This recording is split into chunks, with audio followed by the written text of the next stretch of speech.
को यहाँ से सरफेस ए से सरफेस बी में पॉइंट बी पर लेके जाना चाहते हैं, इस पॉइंट पर लेके जाना चाहते हैं। हेलो स्टूडेंट्स, फिजिक्स की दुनिया पर आप लोगों का एक बार फिर से स्वागत है। कैसे हैं आप सब लोग? आई होप आप लोग बहुत अच्छे से होंगे और बहुत अच्छे से अपनी पढ़ाई कर रहे होंगे। अपनी पढ़ाई पर फोकस कीजिए और अगर आपको फिजिक्स में कोई भी प्रॉब्लम होती है तो आप मेरे साथ अपनी प्रॉब्लम शेयर कर सकते हैं, आपको आपकी प्रॉब्लम्स का जवाब मिल जाएगा। तो आज हम अपनी सीरीज को आगे बढ़ाते हुए, इलेक्ट्रोस्टैटिक्स चैप्टर को आगे बढ़ाते हुए एक उस चैप्टर का एक मोस्ट इंपॉर्टेंट टॉपिक करने वाले हैं, relation between electric field and electric potential difference.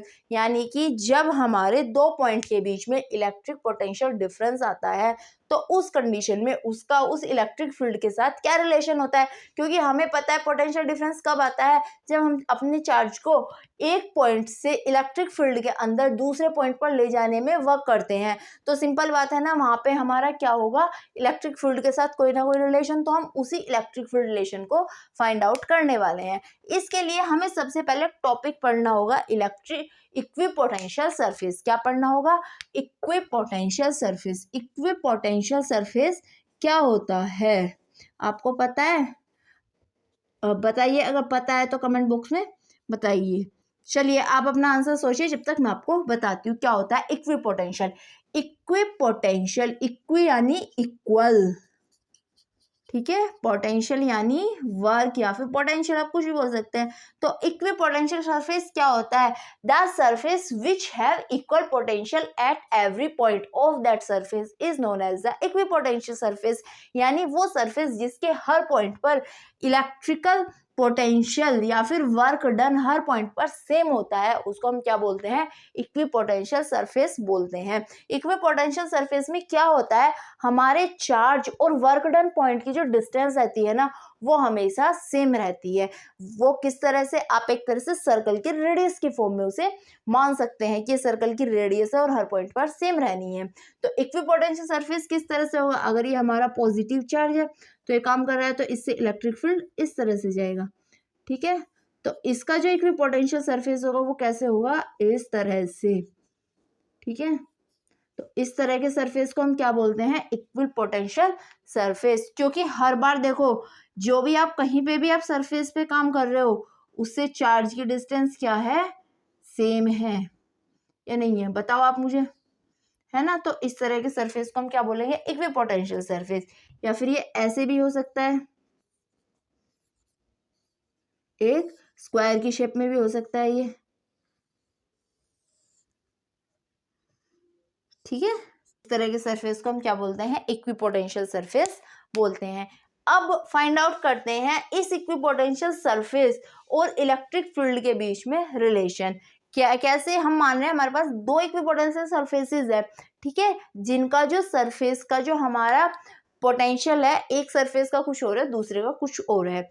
दो अलग अलग सरफेसेस है तो उनके पोटेंशियल डिफरेंस तो अलग अलग होंगे, उनके पोटेंशियल तो, बट एक सरफेस के पूरे एरिया का पोटेंशियल सेम ही रहना है, ठीक है। उनको एक इलेक्ट्रिक फील्ड ई में रखा जाता है।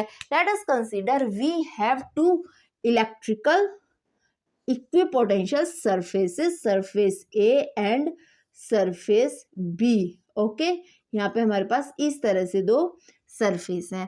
Let the electric potential of surface A is V and the potential of surface B is V plus D V. So work done कितना हो जाएगा हमारा? So V minus V plus D V, potential difference is equals to W upon Q. तो यहाँ से क्या आएगी? Minus D V is equals to W upon Q. तो work done per unit charge किसके इक्वल होता है? हमें पता है ना, किसके इक्वल होता है? पोटेंशियल के इक्वल होता है। और यहाँ पोटेंशियल कितना है दो सरफेसेस के बीच में? ये, इसको हम W A minus W B भी लिख सकते हैं, ठीक है। तो यानी कि change in potential is equals to work done per unit charge हमारा होता है, ठीक है। This is equation first. Now let the electric field is E in which the surfaces are placed. जिसमें हम सरफेस को रख रहे हैं वो इलेक्ट्रिक फील्ड कितना है? Electric field is equals to E, ठीक है। Let us consider there is a charge Q in surface A. Surface A के अंदर कोई चार्ज क्यू है, तो फोर्स एट चार्ज क्यू कितना हो जाएगा? Force at charge Q is equals to कितना होगा, F इज इक्वल्स टू कितना हो जाएगा, QE, क्योंकि हमें पता है ना relation E is equals to कितना होता है, फोर्स पर यूनिट चार्ज। तो यहाँ से कितनी आ जाएगी वैल्यू F की, QE, इक्वेशन नंबर 1। नाउ हम इस चार्ज को यहाँ से सरफेस A से सरफेस B में पॉइंट B पर लेके जाना चाहते हैं, इस पॉइंट पर लेके जाना चाहते हैं। हम मानते हैं डिस्टेंस हमारी R है, ठीक है। क्या डिस्टेंस है, R। इनिशियली हम इसको स्मॉल डिस्प्लेस कर रहे हैं, सो जब हम इसको थोड़ा डिस्प्लेस करेंगे तो उस कंडीशन में क्या होगा हमारा, DW is equals to force into displacement. Displace हमने क्या किया इसको स्मॉल, तो DW is equals to F into DR, ठीक है। DW is equals to F की वैल्यू कितनी है, QE, vector E Q DR, और हम इसको ऐसे लिख सकते हैं ना, DW upon Q is equals to vector E DR, okay. W upon Q है, Q क्या है, W upon Q is equals to DW change in work, ये भी तो हमारा चेंज इन वर्क ही तो है ना, भाई पहले ये था फिर ये किया आपने, तो चेंज इन वर्क ही तो आया ना, इसको WA माइनस WB, इसको हम DW लिख सकते हैं ना, ठीक है। तो चेंज इन वर्क कितना हुआ हमारा, E डॉट DR, और ये किसके इक्वल होता है, माइनस DV के। So vector E is equals to minus DV upon DR। So what we see that the change in potential per unit length is equals to the electrical field, यानी कि पर unit length में, पर unit length charge को एक point से दूसरे point displace करने में जो हमारे इलेक्ट्रिकल पोटेंशियल में डिफरेंस आया है वो हमारे इलेक्ट्रिक फील्ड के इक्वल होता है, बट क्या, नेगेटिव।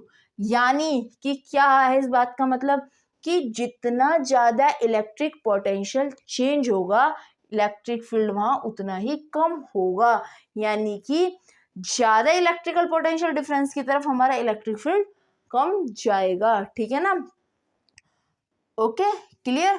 तो यहाँ से हमने क्या देखा, electric field is equals to the negative change of electric potential per unit length, यानी जब इलेक्ट्रिक फील्ड ज्यादा होता है ना तो पोटेंशियल डिफरेंस कम होता है, ठीक है, क्लियर है, समझ गए। तो this is the relation between electric field and electric potential. इसको आप एक तरह से और भी बोल सकते हैं, जो ये होती है ना DV अपॉन DR, इसको हम ग्रेडेंट भी बोलते हैं, D अपॉन DR को, ठीक है। सो यहाँ से क्या देखा, negative gradient of electric potential is equals to the electrical field, जितना ज्यादा ये चेंज होगी वैल्यू इलेक्ट्रिक फील्ड वहां पे उतना ही वीक होगा, ठीक है।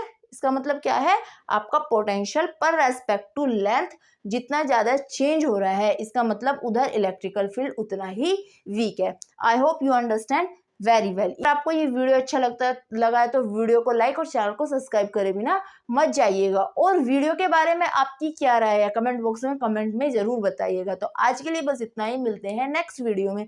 Thank you so much for watching my video.